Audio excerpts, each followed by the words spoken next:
পণ্ডিতম তত্ত্বজীবনম কবিভিরিতম কর্মসাপহম শ্রবণমঙ্গলম শ্রীমদততম ভূমি বিনন্তি যে পরিচর্যনা। আমাদের সকলের আধ্যাত্মিক ত্রয়ী ভগবান শ্রীরামকৃষ্ণ পরমহংসদেব, আমাদের সকলের মা জগজ্জননী মা শারদা এবং যুগাচার্য বিশ্বন্যাসীর পদকমলে আমার আভূতি এবং উপস্থিত যারা আছেন সবাইকে আমার প্রণাম এবং নমস্কার। আমরা মাস্টারমশাই মহেন্দ্রনাথ করতে যে অমর সৃষ্টি শ্রী শ্রী রামকৃষ্ণ কথামৃত পাঠ এবং অনুধ্যান করছি। আমরা আছি সেই 1 জানুয়ারি 1883 সালে, যেদিনকে দক্ষিণেশ্বরে ঠাকুরের সাথে দেখা করতে এসেছেন শ্রীযুক্ত রাখাল প্রাণকৃষ্ণ কেদার প্রভৃতি ভক্তগণ। সেই অংশে আমরা আছি এবং আমরা আগের দিন দেখেছিলাম যে রাখালকে দেখে ঠাকুরের যে সমাধি হয়েছিল এবং তিনি যেন সেই যশোদার চোখে গোপালকেই দর্শন করছিলেন। তা ঠাকুর বলছিলেন যে একটু আসক্তি থাকলে তাকে পাওয়া যায় না, সুতার ভিতর একটু আশ থাকলে ছুঁচোর ভিতর যাবে না। যিনি ঈশ্বর লাভ করেছেন তার কাম ক্রোধাদি নামমাত্র, যেমন পোড়া দড়ির আকার, কিন্তু ফু দিলে উড়ে যায়। মন আসক্তি শূন্য হলেই তাকে দর্শন হয়। শুদ্ধ মনে যা উঠবে সে তারই বাণী, শুদ্ধ মনও যা, শুদ্ধ বুদ্ধিও তা, শুদ্ধ আত্মাও তা, কেননা তিনি বই আর কেউই শুদ্ধ নয়। ঠাকুর শ্রীরামকৃষ্ণের শ্রী রাধার ভাব। ঠাকুর দক্ষিণ পূর্ব বারান্দায় আসিয়া বসিয়া আছেন। প্রাণকৃষ্ণাদি ভক্তিগণ ভক্তগণ সঙ্গে সঙ্গে আসিয়াছেন।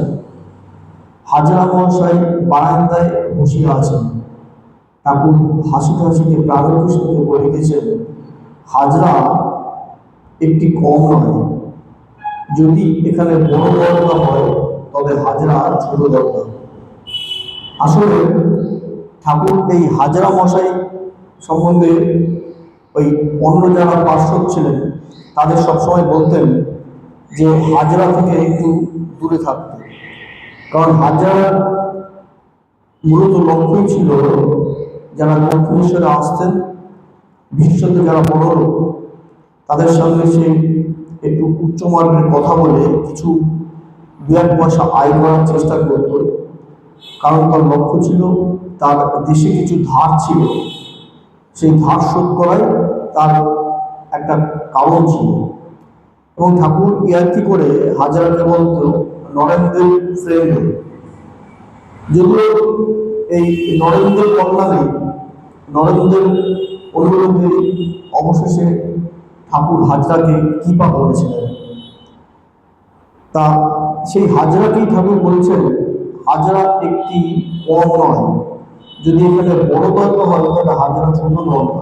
দরগা মানে অর্থাৎ আমরা জানি দরগা মানে মুসলমানদের সেই প্রার্থনা স্থল।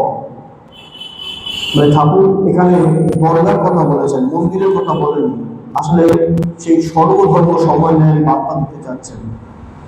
তাই ঠাকুর বলছেন তুমি যদি বড় দরগা হয় তবে তার কাছে যেমন হাজরা এসছে সে ছোট দরগা, সকলেই হাস্য। আসলে ঠাকুর এটা একটা আশ্বাসের কথা বলেছেন। বারান্দার দরজায় নবকুমার আসিয়া দাঁড়ায় আছেন। ভক্তদের দেখিয়া চলিয়া গেলেন। ঠাকুর বলিতেছেন, অহংকারের মূর্তি। বেলা 9:30 হইয়াছে। প্রাণকৃষ্ণ প্রণাম করিয়া বিদায় গ্রহণ করিলেন, কলিকাতার বাটিতে ফিরিয়া যাইলেন। ওই প্রাণকৃষ্ণ যিনি এসেছিলেন তিনি কলকাতার ওই শ্যামপুকুর অঞ্চলে বাস করেন এবং এক্সচেঞ্জ অফিসে চাকরি করেন। তিনি খুব মোটা ছিলেন বলে ঠাকুর তাকে বলতেন মোটা বাবু, কিন্তু তিনিও একজন উচ্চ ভাবের মানুষ ছিলেন। তা ঠাকুর এই প্রাণকৃষ্ণ আজকে এসে বিদায় নিচ্ছেন, সে কলকাতায় চলে যাচ্ছেন। একজন বৈরাগী গোপীজনতে ঠাকুরের গান করিতেছেন। নিত্যানন্দের জাহাজ এসেছে, তোরা পারে যাবি তো ধর এসে, ছয় মানোয়ারি ঘোড়া তারা দেয় সদা পাড়া, বুক পিঠে তার ঢাল খাড়া ঘেরা, তারা সদর দুয়ার আলগা করে রত্ন মাটি বিলোচ্ছে, এই বেলালে ঘরছে। অর্থাৎ বলছে নিত্যানন্দের জাহাজ এসেছে, তোরা পারে যাবি তো ধর এসে, ছয় মানোয়ারি ঘোড়া তারা দেয় সদা পাড়া। নিত্যানন্দের জাহাজ, সেই চৈতন্য মহাপ্রভু আর নিত্যানন্দ। আসলে সেই নিত্যানন্দের জাহাজ আমাদের মুক্তির পথে নিয়ে যাবে। তোরা পারে যাবি তো ধর এসে, ছয় মানোয়ারি ঘোড়া তারা দেয় সদা পাড়া। পাড়া মানে পাহারা দিচ্ছে। বুকে পিঠে তার ঢাল খাড়া ঘেরা, তারা সদর দুয়ার আলগা করে রত্নমালিক বিলাচ্ছে, এই বেলালে ঘরছে।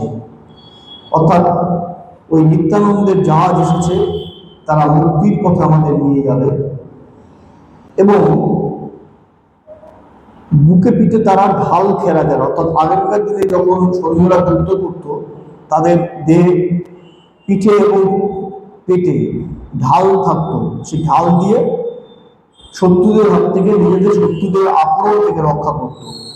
তা বলছে এখানে সেই যে গানের যে সারমর্ম, এখানে কি বলছে যে ছয় মানোয়ারি ঘোড়া তারা দেয় সদা পাড়া, বুকে পিঠে তার ঢাল খাড়া ঘেরা। অর্থাৎ এইখানকার ঢাল মানে হচ্ছে বিবেক বৈরাগ্য। অর্থাৎ বিবেক বৈরাগ্যের ঢাল দিয়ে তারা বেঁধে রেখেছেন সেই নিত্যানন্দ আর মহাপ্রভু চৈতন্য, তারা বেঁধে রেখেছেন। এবং তারা কি করছেন, তারা দেয় সদা পাড়া, বুকে পিঠে তার ঢাল খেরা, তারা সদর দুয়ার আলগা করে রত্নমালিক বিলাচ্ছে। অর্থাৎ তারা সদর দরজা খোলা রেখে মানুষের মধ্যে নাম বিলাচ্ছেন। অর্থাৎ নাম জপ করার পদ্ধতি সরলীকরণ করছেন, মানুষকে তা বিগড়ছে এবং মানুষকে মুক্তির পথে নিয়ে যাচ্ছেন। তাই বলছেন নিত্যানন্দের জাহাজ এসেছে। এবার আরেকটি গান, এই বেলা নে ঘরছে, এই বেলা নে ঘরছে, এবারে বর্ষা ভারী, হও হুঁশারি, লাগো আদর আবা জল খেয়ে, যখন আসবে শ্রবণা দেখতে দেবে না, বাঁশ পাখালি পচে যাবে, ঘর ছাওয়া হবে না, যেমন আসবে ঝটকা, উড়বে মটকা, মটকা যাবে ফাঁক হয়ে। বলছে এই বেলানে ঘরছে, এই বেলানে ঘরছে, এবারে বর্ষা ভারী, হও হুঁশারি, লাগো আদা জল খেয়ে, যখন আসবে শ্রবণা দেখতে দেবে না, বাঁশ বাখারি পচে যাবে, ঘর ছাওয়া হবে না, যেমন আসবে ঝটকা, উড়বে মটকা, মটকা যাবে ফাঁক হয়ে। এই বেলানে ঘরছে। আসলে যে সময় থাকতে থাকতে সাধন ভজন আমাদের করে যেতে হবে, তার কৃপা পাওয়ার জন্য। সেই জন্য আমাদের প্রস্তুতি দরকার। বলছে এবারে বর্ষা ভারী, হও হুঁশারি, লাগো আদা জল খেয়ে। অর্থাৎ ভগবানের জপ, ভগবানের ধ্যান, সাধন ভজনের মধ্যে দিয়ে নিরন্তর আমাদের অভ্যাস করতে হবে। তার কৃপা লাভ করবার জন্য আমাদের প্রস্তুতি দরকার। কেন কখন ঝড় আসবে, প্রস্তুতি যদি না থাকে, আমরা যদি ভাবি যে পরে করবো, পরে ধর্ম ধরবো, না, আমাদের কাজের সাথে সাথেই ঠাকুর বলেছেন এক হাতে কর্ম করতে হবে, এক হাতে ধর্ম করতে হবে। তাই এই প্রস্তুতির কথা বলছেন, এই মনের প্রস্তুতি, ঈশ্বর লাভ পাওয়ার জন্য মনের প্রস্তুতি। তাই বলছে সময় থাকতে থাকতে সাধন ভোজন করে যেতেই হবে, তার ফলেই তার কৃপা পাওয়া যাবে। এই প্রস্তুতির কথা বলছেন এই গানের মধ্যে দিয়ে, এই বেলা নিয়ে ঘটছে। আরেকটি গান, দুটি লাইন এখানে আছে। কার ভাবে মদে এসে কাঙাল বেশে হরি হয়ে বলছ হরি, কার ভাবে ধরেছ ভাব এমন স্বভাব তাও তো কিছু বুঝতে নারী। কার ভাবের মদে এসে কাঙাল বেশে হরি হয়ে বলছ হরি, কার ভাবে ধরেছ ভাব এমন স্বভাব তাও তো কিছু বুঝতে নারী। মহাপ্রভু শ্রী চৈতন্যের কথা তো নদের নিবাই, তার কথা তো বলা হচ্ছে, সেই সঙ্গে আমাদের ঠাকুর ভগবান শ্রীরামকৃষ্ণের কথাও হয়তো বলা হচ্ছে। বলছে কার ভাবে মদে এসে কাঙাল বেশে হরি হয়ে বলছ হরি, কার ভাবে ধরেছ ভাব এমন স্বভাব তাও তো কিছু বুঝতে নারী। তুমি কে? মানুষের মাঝে এসে, সেই অসীম থেকে সীমার মাঝে মানুষের মধ্যে এসে নরলীলা করছো, মানুষের মতোই তুমি থাকছো, তোমাকে তো আমরা ঠিক চিনতে বুঝতে পারছি না। তুমি কি সেই অবতার পুরুষ যে মানুষকে মুক্তির পথ দেখাবে? তাই বলছে কার ভাবে নদে এসে কাঙাল এসে হরি হয়ে বলছো হরি, তুমি হরি হয়ে বলছো হরির কথা, কার ভাবে ধরেছ ভাব এমন স্বভাব তাও তো কিছু বুঝতে পারি। আমরা তো ভাবে বুঝতে পারছি না, তাই না? আমরা প্রথম ভেবেছিলাম ঠাকুর ছিলেন অচিনে গাছ, তাকে ভেবেছিলাম সেই মালি, তাকে ভেবেছিলাম ছোট বরচাচ, তাকে ভেবেছিলাম পাগলা বাবা, তার থেকে তো বেশি কেউ কিছু ভাবিনি, তাই না? তার জন্য শারদানন্দজি মহারাজ ঠাকুরের জন্মবার্ষিকীতে একবার বেলুন মঠে বক্তৃতা রাখতে গিয়ে বলেছিলেন, ফুল ফুটিল ভ্রমর আপন আসিয়া জুটিল। এটা তিনি লীলা প্রসঙ্গে পরবর্তী সময়ে অন্তর্ভুক্ত করেছিলেন।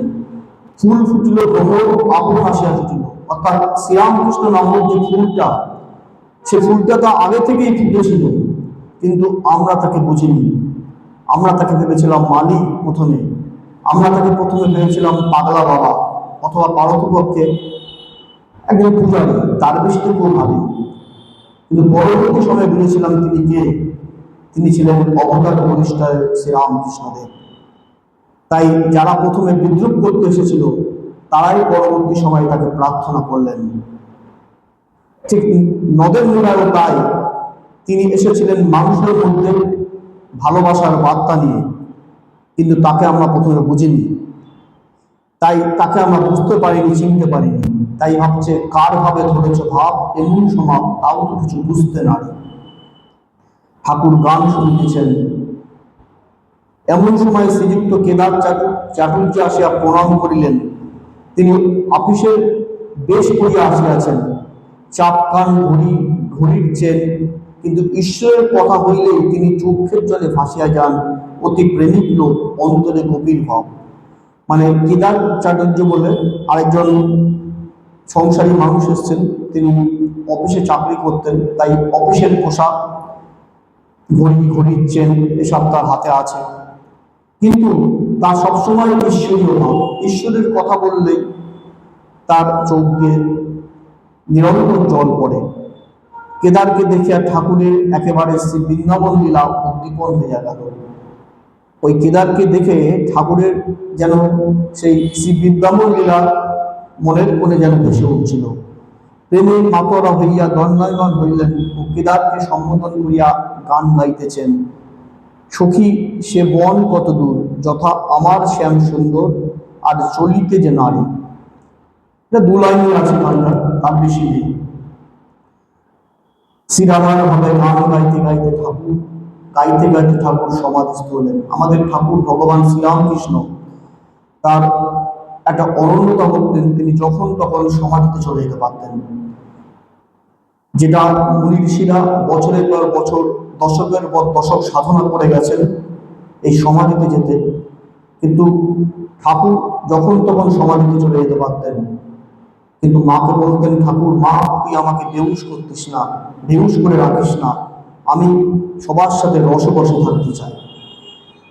চিত্রপটের ন্যায় ঠাকুর দণ্ডায়মান, কেবল চক্ষের দুই গুণ দিয়া আনন্দশ্রু পড়িতেছে। কেদার ভূমিষ্ঠ হয়ে ঠাকুরের চরণ স্পর্শ করিয়া স্তব করিতেছেন।